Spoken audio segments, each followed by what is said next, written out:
good to have everyone here for class this morning. Thank you for those who are joining us online. Thank you for being with us in our class. Been a couple of Sundays since I've been able to stand before you and do class, and it's good to be able to do that again. We're going to be in Matthew, the 23rd chapter this morning. Matthew, the 23rd chapter. As we continue, as we are looking at the life of Christ and the things that are going on, and as obviously as we are going throughout the year, each Sunday that we do this, we are drawing closer and closer to the crucifixion and what all is going to be going on there. In Matthew, the 23rd chapter, this will be one of the last times that Christ is speaking to multitudes, to a extremely large crowd. From here on, it's more of smaller groups or individuals that he'll be speaking to. So this is one of the last times that there is a large crowd, that when we normally talk about when he's speaking to the multitudes, this is one of the last times that this is actually going to be happening. I have, and I don't need a show of hands, just kind of something that I want you to think about in your head is, how many people in here before, and we're not talking about of a spiritual nature, we're talking about a physical nature, how many of you in here have actually gotten lost before, and you knew for a fact you were lost? If you've ever been in that predicament, it can be kind of unnerving, trying to figure out just what do I do from here kind of thing. When I think of that, I always think, and I've shared with some of you, one year when we were doing some work in Peru, long story short, I got turned around, got out of a little taxi in a part of town that I thought I knew, and turned out I did not know, and I was trying to find my way back to where I was supposed to be, and everything looked all just exactly alike, and I thought, well, if I walk just a little bit, and I was trying to look for things that I thought were kind of landmarks, whether they were a certain building or an antenna on a building and the more I walked and walked and walked and walked, I'm really looking for somebody. I mean, at this point, I'm really looking for somebody who's got some information. Well, my problem is, even with that, is I'm in a foreign country where at best I speak enough of the language only to get myself in trouble. And so finally I see a police station. And if there's anybody who can point me in the right direction, surely it's the police, because who knows this neighborhood better than they do?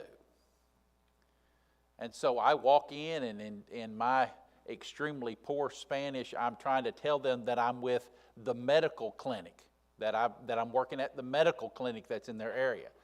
Basically, all they got from that, they said, hang on just a second, and they went and got me a doctor. So I don't know exactly how bad I looked or panic-stricken or what, but they went and got me a doctor. So at that point, it was very fortunate that the doctor knew some English, and we were able, between the two of us, we were able to figure out what I needed. But the poor thing was not only this, was once she was able to communicate to the police what it was I really needed, guess what their answer was?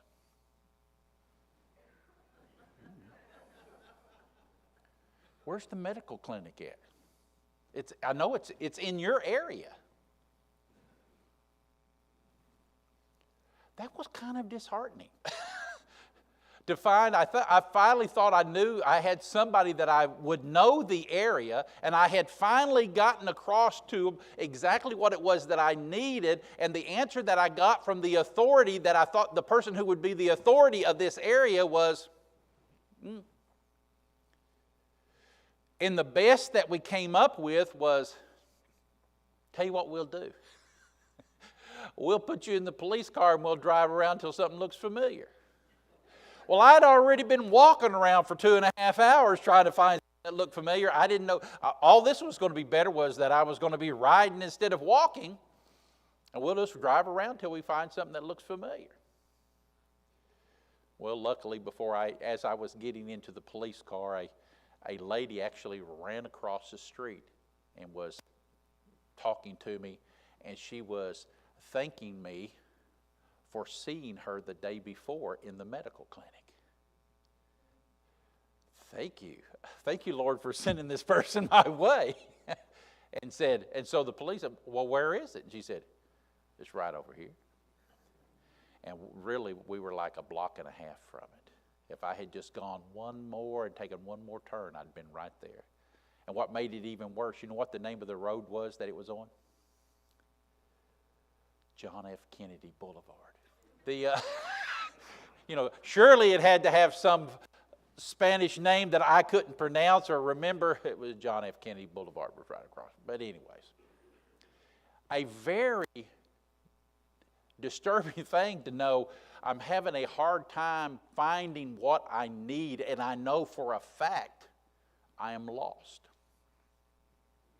In chapter 23, Christ is, as he has done so many times, he is going to be talking about the scribes and the Pharisees. Now, there are often times where he is talking to the multitudes that somewhere in his talk that he is having with them, that in his preaching, in his teachings that he's doing with them, that somewhere in there, he's going to mention the scribes and the Pharisees. But in chapter 23, I'm going to tell you what, the whole thing is pointed right at them. It's not, oh yeah, and by the way, this, or I'm going to add this in. This is directed to the people and explaining to them about the scribes and the Pharisees. And it is not nice. It's not good. And Christ is warning them, you need to be careful. Let me explain to you about the scribes and the Pharisees. And the reason I ask about the lost thing is this.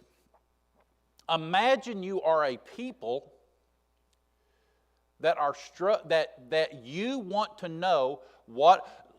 Listen, your whole heritage as a people. What do you think? If you're a Jew, what do you think about your heritage? Your whole heritage is tied up in what? In God. It's tied up in the Messiah. It's tied up in the promised one that is coming. As we've said in this class before, as a Jew, religion was something. It's not something you like. We have so many today that religion is something we practice on the weekend, and then during the week we don't do anything else. To a Jew, it wasn't something they practiced. It's who they were. They were the children of God. And one of these days, I sure hope we get that all figured out, that we are children of God, and that it's just not something we practice from time to time. It's who we are. But the Jews recognized themselves, they were children of God. And if there was one thing that was important, that was supposed to be striving for, was to make sure that they were in the proper relationship with God. They had had a history of their people. They could look back and they could see times where they were in the right relationship with God and they prospered. And then they saw times where they weren't in the right relationship with God and they didn't prosper. And it was up and down and up and down. And if you knew the history of your people and you could look at the history of your people, I think my concern would be, I want to be sure and be in the proper relationship with God so that we can prosper. And so now, you go to the ones who should be able to tell you where I am. What do I need to do? So you go to the scribes and you go to the Pharisees, and as he puts it, he says, well, let's just look at the very first. It says, verse 2, the scribes and the Pharisees sit in Moses' seat. When he says they sit in Moses' seat, he says they are the authorities. That's all he's saying. He said, the scribes, they are the authorities. If I have a physical ailment, if I've got something that's wrong, my back is really, really hurting, and it's just, I've got to do something about my back, I don't go to the local grocery store, catch the guy who takes care of the vegetable department over there and say, what do you think's wrong with my back? It's really been bothering me. He's not an authority on backs. I'm going to go and find someone who is an authority with the problem that I have. If I have a religious concern, where were the Jews going to turn? Let's go to the scribes. So let's go to the Pharisees. Let's find out they are the authorities. And how disappointing must it have been for them as they went to the scribes and the Pharisees and they looked at them and they saw as he's going to describe here in chapter 23. Do you think when Christ was saying that the scribes and the Pharisees are hypocrites, that they're full of hypocrisy, do you think that was new to these people? Do you think the people went, wow, we didn't know that? We thought they were good, righteous people. Or do you think the hypocrisy of the scribes and the Pharisees was obvious to the people too? It wasn't like it was a major secret. Christ is the one who had the gumption to stand in a crowd and point it out and say, here it is. The people knew that. And can you imagine going to those who are supposed to have the answers and have them telling you stuff, and you see themselves that they are not practicing what it is that they tell you to do, and that they in no way, shape, form, or fashion are living in the way that they're telling you to live?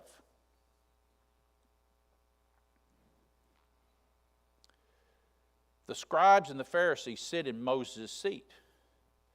All, therefore, whatsoever they bid you observe, that observe and do. But do not you after their works, for they say and do not. I think it's interesting. He says, they're in a seat of authority. So if they tell you to do something, what should you do? He said, do it. He said, whatever it is they tell you to do it. But don't do what they do. He's already made a distinction between what they say and what they do. They say this, do it. But don't do what they do. For they bind heavy burdens, grievous to be borne, and lay them on men's shoulders, but they themselves will not move them with one of their fingers. But all their works they do, for to be seen of men. They make broad their phylacteries, and they enlarge the borders of their garments, and love the uppermost rooms of feast, and the chief seats in the synagogue, and greetings in the markets, and to be called of men, Rabbi, Rabbi. In those few verses right there, he tells you exactly what the Pharisees' motives are. He says this is what they're really all about. They no longer see themselves as Christ, as we see, and he's going to mention in here, and even as he's done in so many of his other teachings, when the apostles, when there are others that he's talking to, when they talk to Christ, and the one thing they want to know is who is the greatest in the kingdom? Who gets to sit in places of prominence? And what is always the answer that always comes back from Christ when we're talking about how do you become the greatest? The greatest is the servant. The servant. And the Pharisees, of all people, they should have been the servant of the people. Now, when we take a physical servant that's in the house, the physical servant that was in their house, that was going about doing their duties, is the physical servant the one who walks around the house and says, look at me, and I want you to see what it is that I'm doing. The servant's going to be the one who's the quietest and goes about his job and does his job, and he's not expecting any great glory for what it is that he's doing. He's doing what he's supposed to be doing. And yet in these few verses, he describes what the Pharisees really are. Says, their words they do for to be seen of men. What's their concern? Their concern is not their relationship with God. Their concern is their relationship with men. I want to be seen of men. They make broad their phylacteries. They enlarge the borders of their garments. They love the uppermost rooms at feast and the chief seats in the synagogues. And they love to be greeted in the market and to be called of men, Rabbi, Rabbi. These guys like the attention, don't they?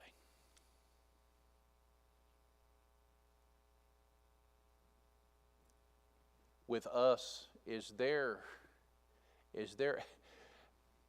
any inkling within us from time to time that we would like to have some recognition? Anybody in here not like a good pat on the back and says, man, thank you so much for what you're doing. You're doing a wonderful job.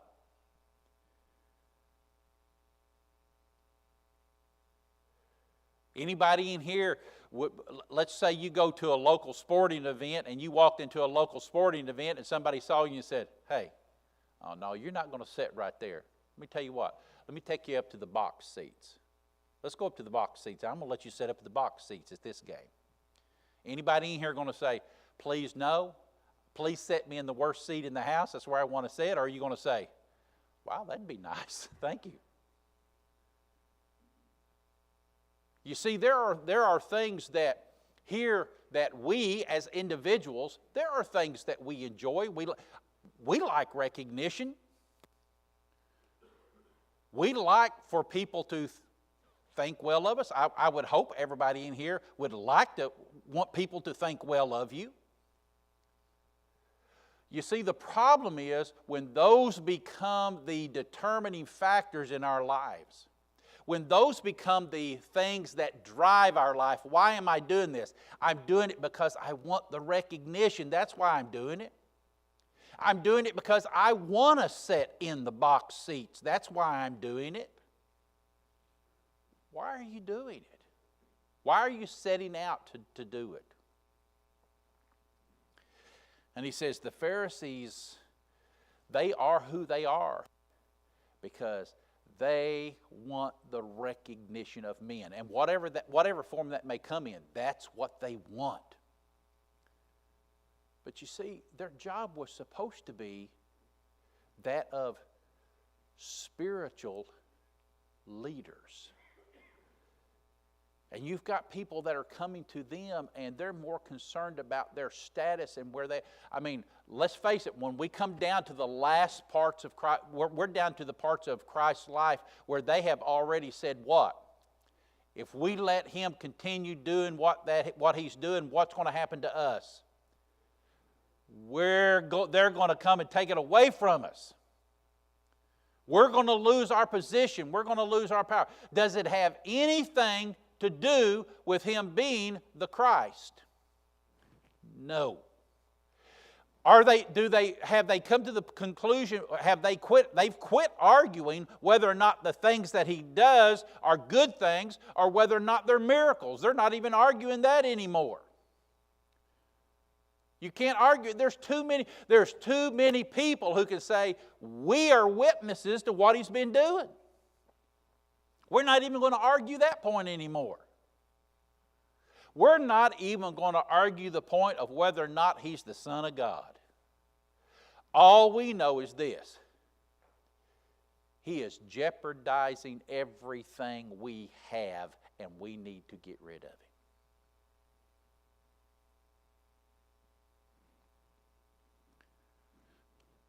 They want the preeminence. Verse 8, do not be called rabbi, for one is your master, even Christ. All you are brethren.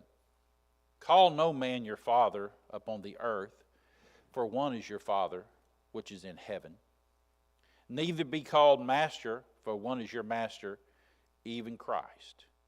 And what he's talking about here, he's not talking about your everyday things that we're talking about, that are everyday occurrences that we're talking to one another. He is talking to them about that in a spiritual nature.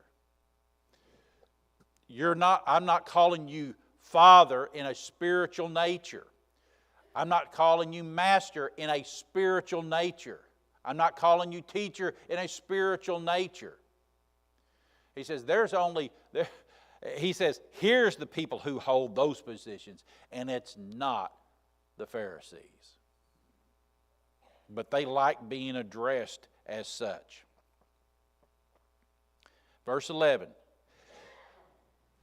but he that is greatest among you shall be your servant. And whosoever shall exalt himself shall be abased, and he that shall humble himself shall be exalted. As I mentioned a while ago, this concept has already been taught time after time after time. And Christ continues to reiterate this idea of what here on earth that we think of, here's what makes one great, and here's what makes one low. That in a spiritual sense, those things are they're turned around. You remember in Paul, when Paul is talking to those, when Paul is writing letters to some of the churches, and as he's talking, one of the things that he talks about, he says, I would like to talk to you about things of a spiritual nature. He said, but I have a hard time talking to you about things of a spiritual nature because you are still thinking of things in worldly nature. You're still thinking about things in worldly terms. And so there to talk to you about spiritual things, you're not getting it. When Christ Himself talks about and gives some of the parables and some of the stories that He was explaining to them, what was it that kept them from understanding some of the parables that He was describing to them? Because of their way of thinking. There were those that if I think about it in one way, I'm going, the parable of the sower. Even His own came to Him and said, please explain this one to us. He gives this story of the sower, and he's talking about the sower. And after he gets through with telling this parable of the sower, how the things have come and gone, it's kind of like, okay. So you told us this story about God going, and it was something that all of them were familiar with. So it's not like they said, wow, thank you for revealing to us what a farmer does when he goes out into his field and how the crops come forth. We get it. Some comes up, some doesn't come up. The birds get some of it is on poor soil. Some of it, we understand all that. Okay. So even if his own come to him and go, what's this all about? They know it has to be something else. What's this all about? I said, well, let me tell you what it's about.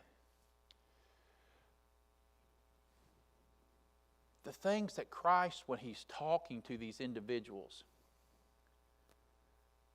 we've got to understand it in a spiritual nature.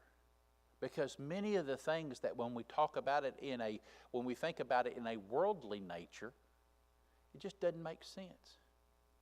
What were they saying about the new Christians when it came to the Lord's Supper? We observed the Lord's Supper this morning. And what were they saying about some of the new Christians when they were thinking of it as in a worldly terms? What were they saying? Yeah, these people are awful because you know what they're doing? They're eating flesh and drinking blood. Because Christ said, what did He say? He said, this is my body. This is my blood. From a worldly standpoint, wow, that's... Even some of them said, and some of the things that He taught you that said, these are some hard sayings.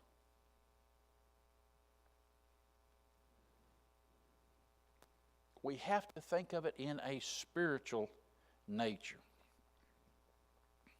But He is going to be the greatest among you as a servant.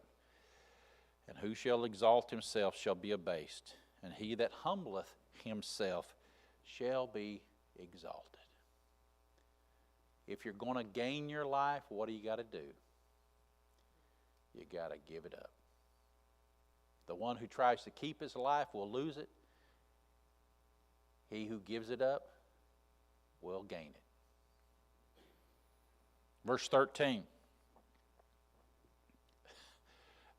He's fixing to, as we would say, I guess I would say, he's fixing to jump in both feet right here on them now, isn't he? Because you see, at this first part, it sounds like he's talking to the crowd in general. You got to watch out for these things. Verse 13. But woe unto you, scribes and Pharisees. I wonder who he's talking to now. He's not saying, hey, I tell you what, let me address this crowd as a whole. He's narrowed it down. But woe to you, scribes and Pharisees. He gets right, he said, here's the way it is. But woe unto you, scribes and Pharisees, hypocrites! For you shut up the kingdom of heaven against men, for you neither go in yourselves, and neither you suffer ye them that are entering to go in. What more? Think about it. If I could be given a condemnation that could have been the worst condemnation I could have been given as a spiritual leader, what did he just tell them? He said, guess what? You're not going through. And what else? And you're keeping anybody else from going through too. You're a spiritual leader. It'd be like going to a doctor and saying, guess what, doc?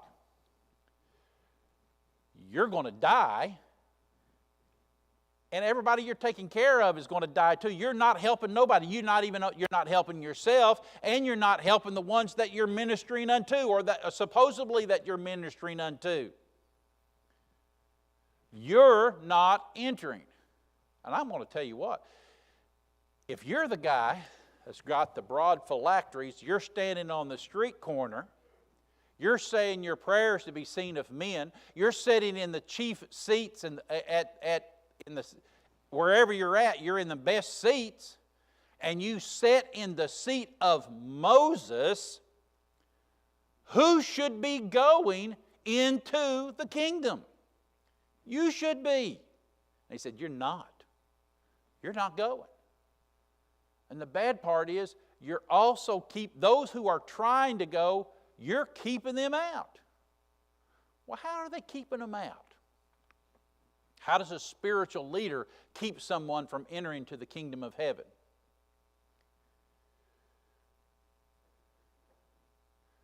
But my preacher told me, the elders told me,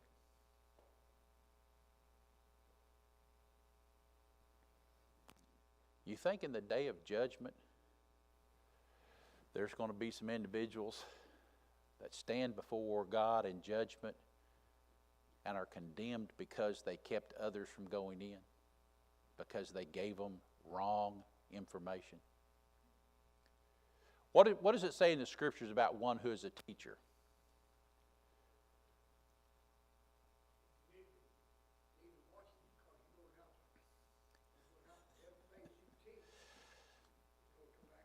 You're going to answer for it. A teacher said, not many do this because why? because they're going to be held accountable for it.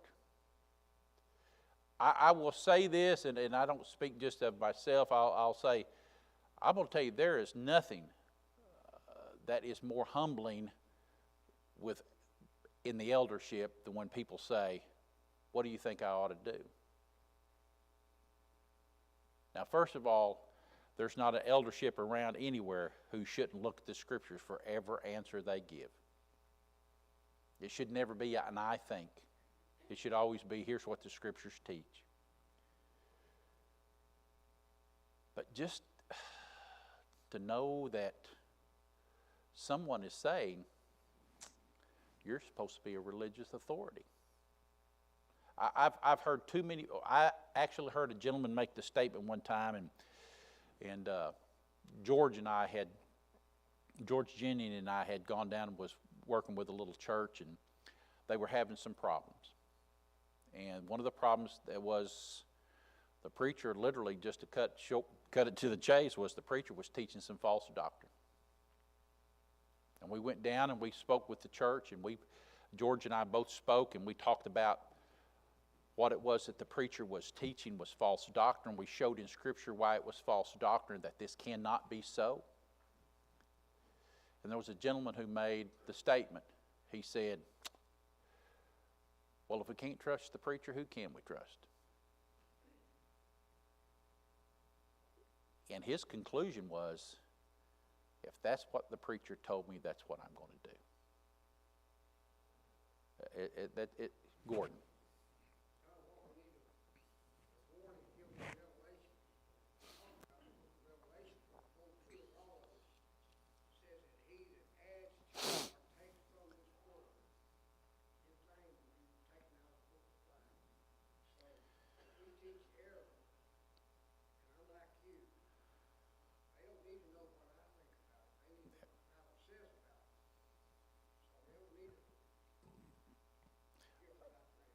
Now, in no way should I think we should be discouraged in saying, I tell you what, I'm not going to teach anybody anything.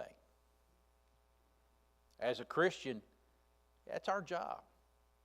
It's our job to plant that seed. It's our job to talk to others. It's our job to convey to them the knowledge that we have.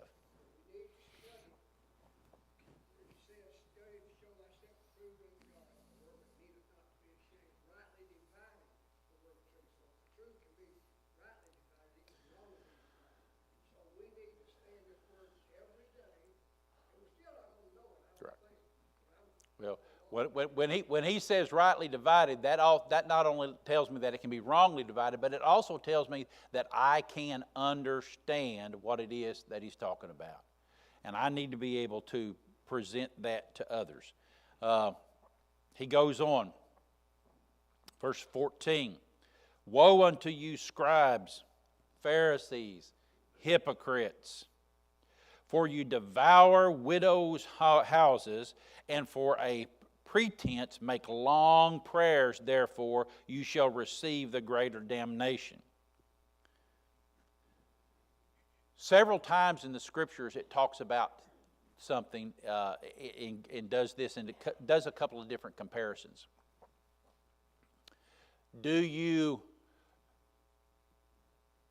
As the King James Version puts it, does sweet water and bitter water both come out of the same well? No. Do you get figs off of thistle bushes? No. And that's the same, and that is his way of saying the same thing here. He's saying, look, you will devour or destroy a widow, and then you'll do what? You'll stand and make these big, long prayers of righteousness. What is he really saying? These two don't go together. These things don't go together. You can't do both. The Scriptures talk about it, says, we try to do this. It says we curse our brother, and then we try to use the same mouth to do what? Give praise unto God. These things don't go together. He's saying your actions, they're not congruent. They don't go together. You do terrible things, and then you put on an air of righteousness. These things don't go together. Woe unto you, scribes and Pharisees and hypocrites, for you compass sea and land to make one proselyte. And when he is made, you make him twofold more the child of hell than yourselves. You go out, he said, you go to a great effort to bring others to your teachings. And then what do you do when you get them there? They're worse off than they were to begin with.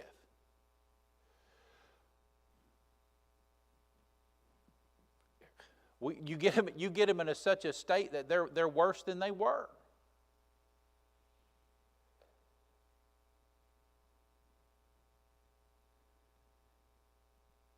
Woe unto you, verse 16, woe unto you blind guides, which say, whosoever shall swear by the temple, it's nothing.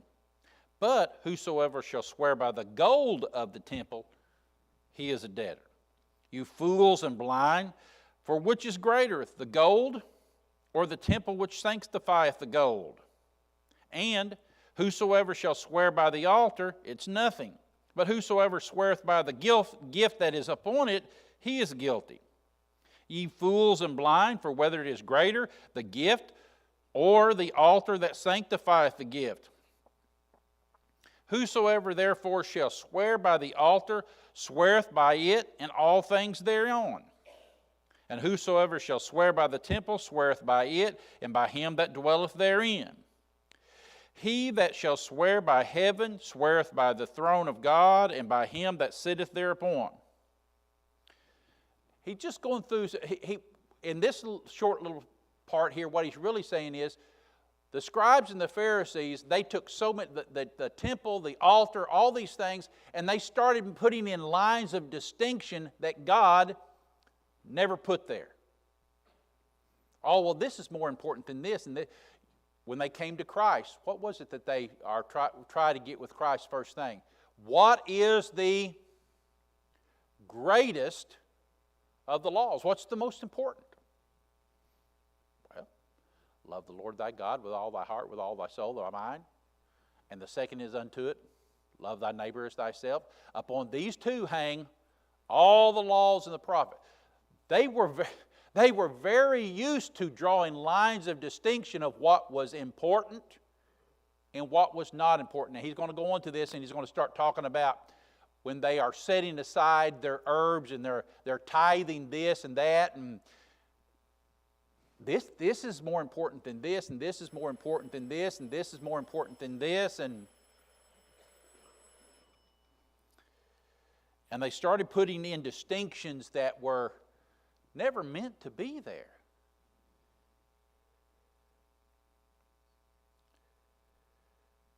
Woe unto you, scribes and Pharisees, hypocrites, for you make clean the outside of the cup and of the platter, but within they're full of extortion and excess.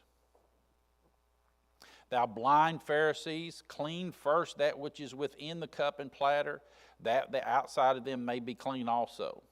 Woe unto you, scribes and Pharisees, hypocrites, for you are like unto whitened sepulchres, which indeed appear beautiful outward, but are within full of dead men's bones and of all uncleanliness.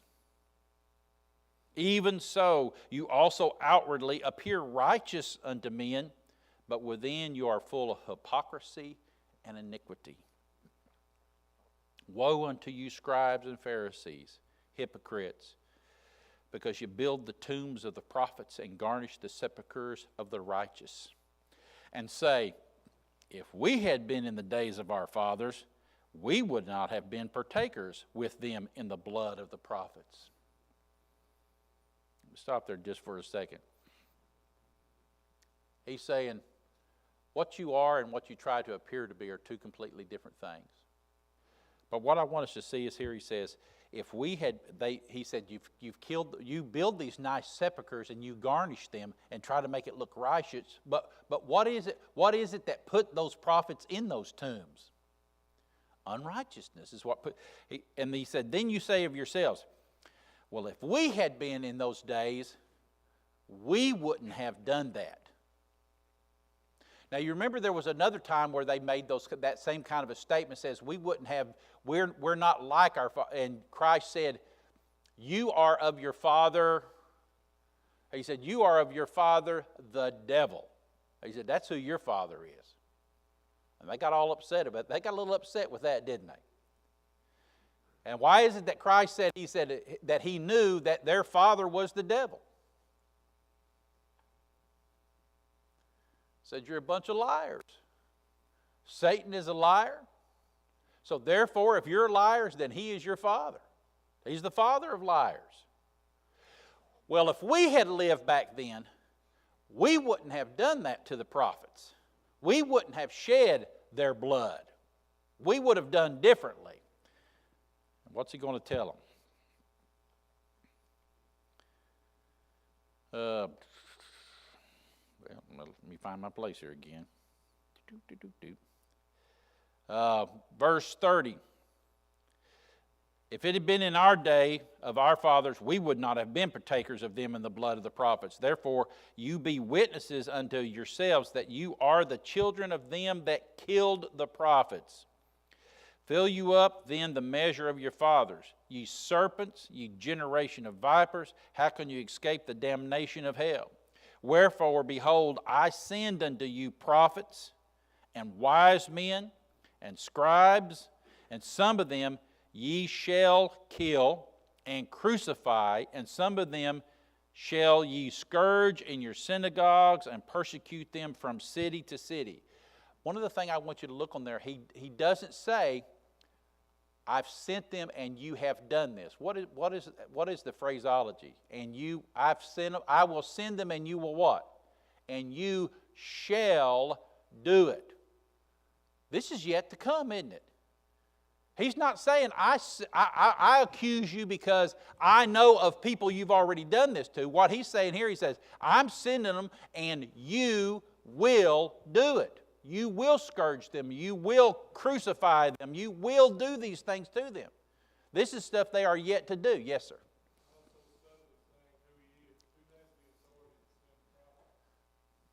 Thank you, Ed.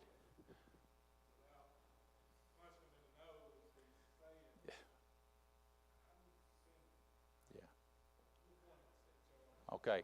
Eddie's saying, he is also saying here in a subtle way of who he is. Because who has the authority to send prophets among the people? It's God. He's saying, I'm sending these, and this is what you're going to do to them.